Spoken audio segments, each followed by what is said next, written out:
All right, welcome back. This is going to be a quick overview of the Holosun 507 competition red dot. I think I finally have enough time on this, both in live fire and dry fire, to kind of give you guys a solid opinion. I have 1,454 rounds with this optic on this pistol, and so far I really like it. I do think this really is the SRO killer, and I think as I walk through kind of the features of it, it'll kind of explain why. So first thing first, this thing is under 350 at most places. So well cheaper than the SRO. I've never seen one of these break. We've all seen the SRO windows fall out. So that alone kind of gives you a good reason to look at this optic. You do get a bunch of reticle options. So you have a 2-minute dot, which is what I use and what I prefer. The reason I like the 2-minute dot is because it keeps kind of everything the same. So it's the same as my Aimpoint Micro. It keeps everything with the same visual input to me as the shooter. But you also have a 8-minute, a 20-minute, and a 32-minute ring. You can click through the settings just by holding down on the minus button, and then it'll go through all the different reticles. And I think what this gives you is, a lot of options for you as the shooter. If you're a guy that likes a 6-minute ring or dot rather, or something like that, I think the 8-minute ring and the 2-minute dot are kind of going to get you what you want out of that. I'm told that you cannot put a 65-minute ring in an optic this small.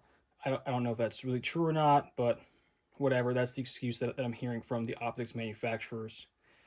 50,000 hours is what you can get on setting 6. I'm guessing that's with the dot only, which makes perfectly good sense, right? You're powering a single dot versus an entire ring. So, of course, you're going to get more battery drain from powering that full reticle. So, just turn your optic off when your gun is unloaded and in a safe there. There were 6-day and 2-night settings. That's a little bit short.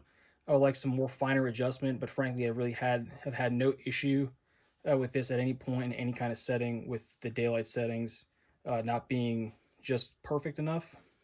And then another issue, maybe for you, I find it to be an issue, is just that they use these very, very small flathead screws for the adjustment for windage and elevation.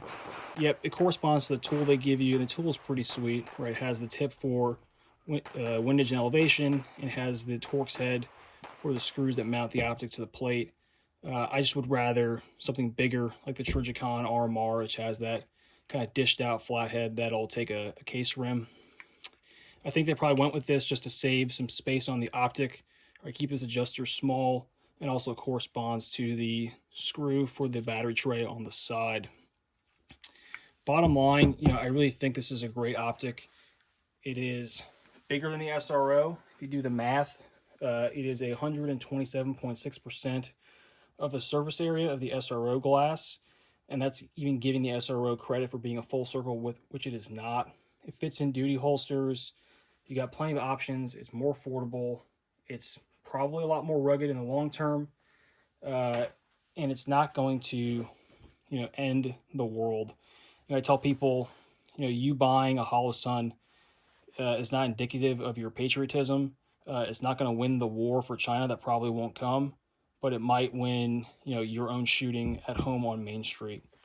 So, guys, I'm very happy with the 507 competition. I think you should really give it a serious look. And if you hate the markings, just smear some paint on it like I do every now and again.